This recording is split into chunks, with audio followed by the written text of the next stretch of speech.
हम पुलिस की गाड़ी में थे, लग रहा था वो हमें बचा लेंगे। मैथई लड़कों की भीड़ ने गाड़ी को घेर लिया, हमें उतार कर इधर उधर छूने लगे।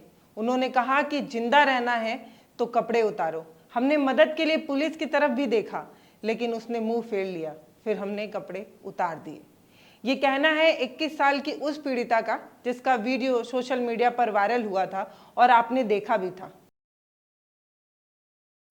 वो अभी ट्रॉमा में है, सदमे में है, कुछ कह पाने के हालात में नहीं है। उसकी दोस्त ने ये सारी बात बताई है, तो हमारे बीच में उसका स्टेटमेंट आया है। 19 जुलाई को मणिपुर से वायरल हुए वीडियो में एक और महिला नजर आती हैं जिनकी उम्र 42 साल बताई जा रही है।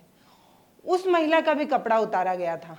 वो बताती हैं कि कहा गया कि अगर कपड़े नहीं उतारोगी तो जान से मारी जाओगी। खुद को बचाने के लिए मैंने कपड़े उतार दिए। मुझे बहुत पीटा गया, बहुत मारा गया। मेरे शरीर को इधर उधर से छूने की कोशिश की गई, गंदे तरीके से छुआ गया, लेकिन मेरा रेप नहीं हुआ है। समझ रहे हैं इसका मतलब? मेरा रेप नहीं हुआ है, लेकिन रेप से बुरा और कुछ भी नहीं हुआ है, ये समझिए। पूरी घटना में एक 53 साल की महिला भी है जो वीडियो में नजर नहीं आती, उनके कपड़े भी उतरवाए गए थे। ये हिंसा 3 मई को भड़की थी, लेकिन ये जो वीडियो आप देख रहे हैं वो 4 मई का है। वीडियो से पहले पिता और भाई का जिक्र भी है जिनको पीट पीट कर मार डाला गया। आइए इस मसले को आराम से समझते हैं, सिलसिलेवार तरीके से समझते हैं कि क्या हुआ था, कैसे हुआ था और ये घटना कैसे यहाँ तक पहुंची। ये घटना साइकोल पुलिस स्टेशन की है। साइकोल पुलिस स्टेशन में तैनात एसएचओ लुंगथोंग वो शख्स हैं जिन्होंने इस मामले में पहली बार एफआईआर दर्ज की थी। ये घटना साइकोल पुलिस स्टेशन की है। साइकोल पुलिस स्टेशन के तैनात एसएचओ लुंगथोंग वो शख्स हैं जिन्होंने इस मामले में सबसे पहली शिकायत दर्ज की थी। वो बताते हैं कि 18 मई को फाइनोम गांव के मुखिया साइकोल पुलिस स्टेशन आए थे। उनके साथ एक पीड़िता भी आई थी। मैंने पूरी घटना सुनी और इस पर 0 एफआईआर भी दर्ज की। इसमें मैतेई समुदाय के जुड़े 800 से 1000 लोगों को आरोपी बताया गया था। एसएचओ साहब जिस 0 एफआईआर की बात कर रहे हैं, तो दोस्तों आइए समझ लेते हैं कि 0 एफआईआर होता क्या है। 0 एफआईआर एक ऐसी व्यवस्था होती है जिसमें आपराधिक घटना का शिकार व्यक्ति उस थाने में अपना शिकायत नहीं दर्ज कराता जहां उसके साथ अपराध हुआ होता है।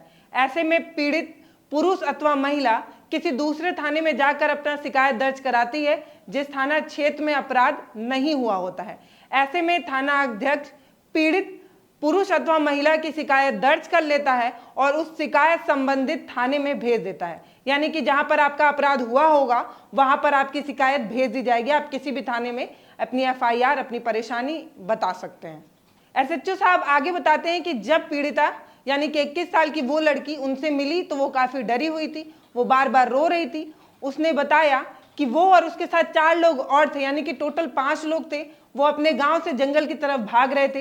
रास्ते में उन्हें पुलिस की गाड़ी भी दिखी। पुलिस ने उन्हें अपने साथ ले लिया। पुलिस के साथ ये 5 लोग हो भी लिए। रास्ते में भीड़ ने गाड़ी को रोककर 5 लोगों को उतार लिया। एसएचओ साहब के मुताबिक सबसे पहले पीड़िता के पिता को मार डाला गया, फिर महिला को कपड़े उतारने के लिए कहा गया। 21 साल की पीड़िता के साथ छेड़छाड़ किया गया। उसके बाद 19 साल का भाई जब उसको बचाने की कोशिश कर रहा था तो भीड़ ने उसे भी पीट पीट कर मार डाला। उसके बाद तीनों महिला के कपड़े उतरवाए और 21 साल की जो पीड़िता थी उसके साथ, ये एसएचओ साहब कह रहे हैं। ये वारदात मणिपुर के थौबाल जिले के नोकपोक पुलिस स्टेशन के चंद किलोमीटर दूर थी। पुलिस स्टेशन बस चंद किलोमीटर दूर था। पीड़िता के रिश्तेदार बताते हैं कि मैतेई समुदाय की भीड़ बदला लेना चाहती थी। वो लोगों से कह रहे थे कि कुर्की समाज के लोगों ने हमारी महिलाओं के साथ, अब हम तुम्हारे साथ भी ऐसा ही करेंगे। वो आगे बताते हैं कि 4 मई की सुबह करीब 11 बजे का वक्त था। सैकड़ों लोगों की भीड़ हमारे गांव में घुस आई। सब जान बचाने के लिए इधर उधर भागने लगे। कुछ लोग जंगल की तरफ भी भागे। इनमें से 5 लोग जो थे वो पुलिस की मदद मांग रहे थे।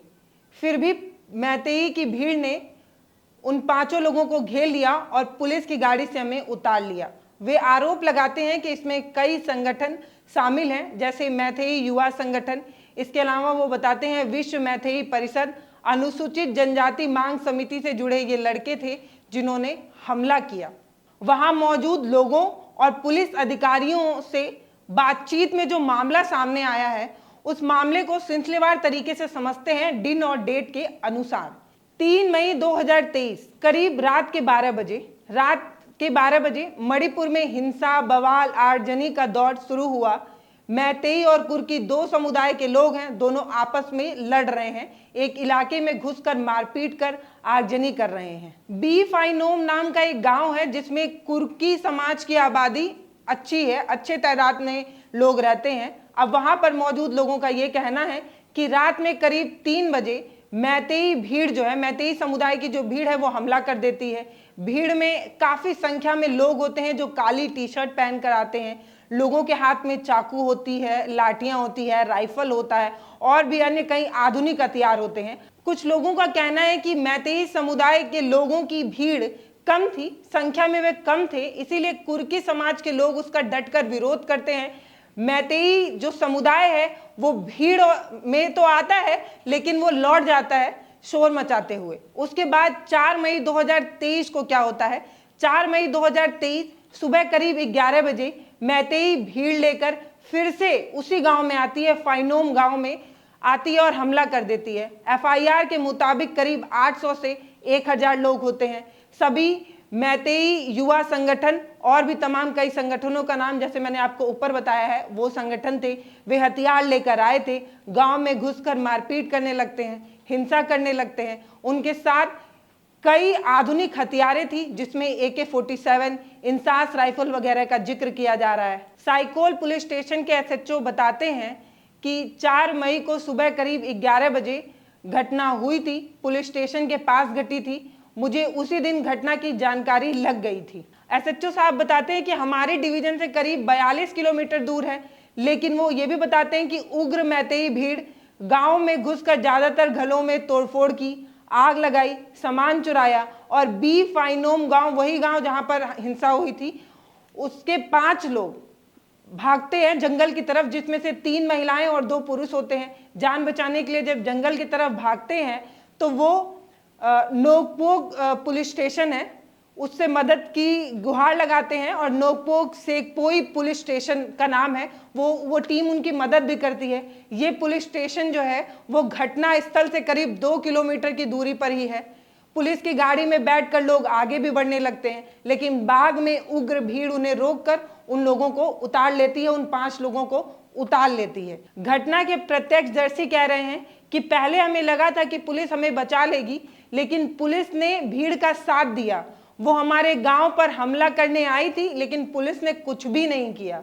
53 साल की एक पीड़िता है जो उस वीडियो में नजर नहीं आ रही है, लेकिन घटना उनके साथ भी हुई है। वो क्या कह रही हैं? वो कह रही हैं हमें रात से ही डर लग रहा था, क्योंकि रात में ही मैतेई समुदाय की भीड़ हमारे गांव में आई थी, हमला करने की उन्होंने कोशिश की थी। फिर सुबह होते ही मैतेई समुदाय की भीड़ फिर से हमला करने आई। इस बार उनकी तादाद बहुत अधिक थी। जान बचाने के लिए हम लोग जंगल की तरफ भागे थे। ये वही स्टेटमेंट है जो आप पहले से सुन रहे हैं, यानी कि सब एक ही बात बोल रहे हैं कि जान बचाने के लिए हम भागे थे। महिला के स्टेटमेंट को आपने सुना। इसके बाद जो हुआ वो हम सभी के सामने है। मणिपुर से आया वीडियो पूरी दुनिया ने देखा है। 2 महिलाओं को किस तरीके से भीड़ कपड़े उतरवा कर, वो सारा वीडियो हम सभी के सामने है। सबका स्टेटमेंट भी आपने सुना। वो सारी महिलाएं, प्रत्येक वहां पे मौजूद लोगों ने भी यही कहा कि पुलिस ने हमारी किसी तरीके की कोई मदद नहीं की। अब 18 मई 2023 को क्या हुआ? 18 मई 2023 को पहली बार शिकायत दर्ज हुई।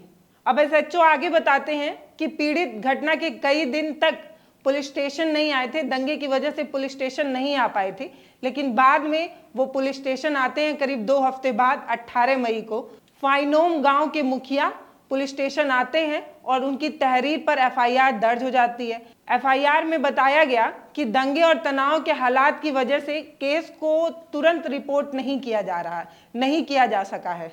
SHO साहब बताते हैं कि उन्होंने सबसे पहले 0 FIR दर्ज की थी, फिर वारदात की जगह पर उन्होंने इस चीज को भेजा था जो उन्होंने FIR दर्ज की थी, केस ट्रांसफर किया था।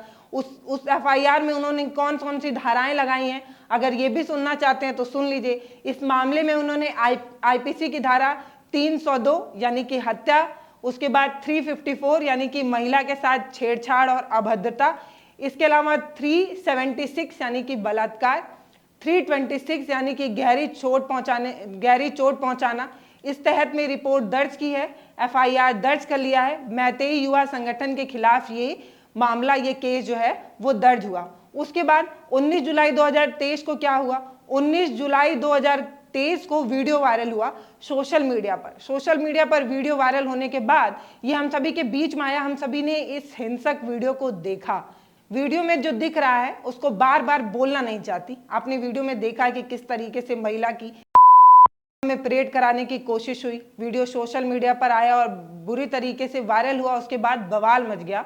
रात करीब 10 बजे मणिपुर पुलिस स्टेशन ने ट्वीट किया और कहा, वायरल वीडियो के मामले में हमने किडनैप, बलात्कार और हत्या का केस दर्ज कर लिया है। इस मामले में हमने नोकपुर सेगमाई थाने में केस दर्ज कर लिया है।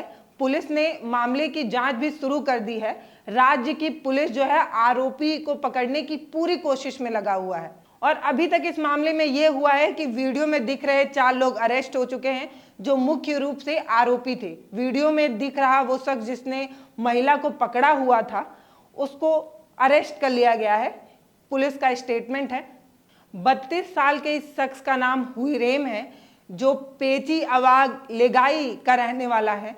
और पुलिस का कहना है कि यही मुख्य आरोपी है, क्योंकि ये महिला को पकड़े वीडियो में दिख रहा है। पहचान होने के बाद पुलिस ने उसे गुरुवार की सुबह अरेस्ट कर लिया। इसी बीच गांव के लोगों ने इसके घर में आग लगा दी। इसके परिवार वालों को भी बहिष्कार कर दिया। परिवार वालों को भी चोटिल करने की कोशिश की।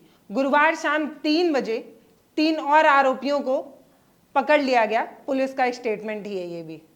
मुझे पता है कि इस वीडियो में इतना तामझाम है, आप समझ नहीं पा रहे हैं, लेकिन सीधे सीधे बात यह है कि जब 18 मई को एफआईआर दर्ज हुई तो इतने दिन तक कोई कार्रवाई क्यों नहीं हुई? जब वीडियो वायरल होता है उसके बाद कोई कार्रवाई क्यों की गई? आखिर ये माना जा सकता है कि अगर वीडियो समय पर वायरल नहीं होता, 19 जुलाई को जब वीडियो वायरल हुआ तब बताया जा रहा है कि हमने 4 लोगों को गिरफ्तार कर लिया, जिसमें मुख्य जो आरोपी है उसको हमने गिरफ्तार कर लिया। तो जब मामला इतना पुराना था, करीब 2 महीने पुराना था, तो उसी समय पर एफआईआर क्यों नहीं हुई? बाकी आपको जो मैंने जानकारी दी है वो कैसी लगी है वो मुझे कमेंट सेक्शन में बताइएगा। फेसबुक पर देख रहे हैं तो पेज को लाइक कर लीजिएगा, यूट्यूब पर देख रहे हैं तो चैनल को सब्सक्राइब कर लीजिएगा। नमस्ते।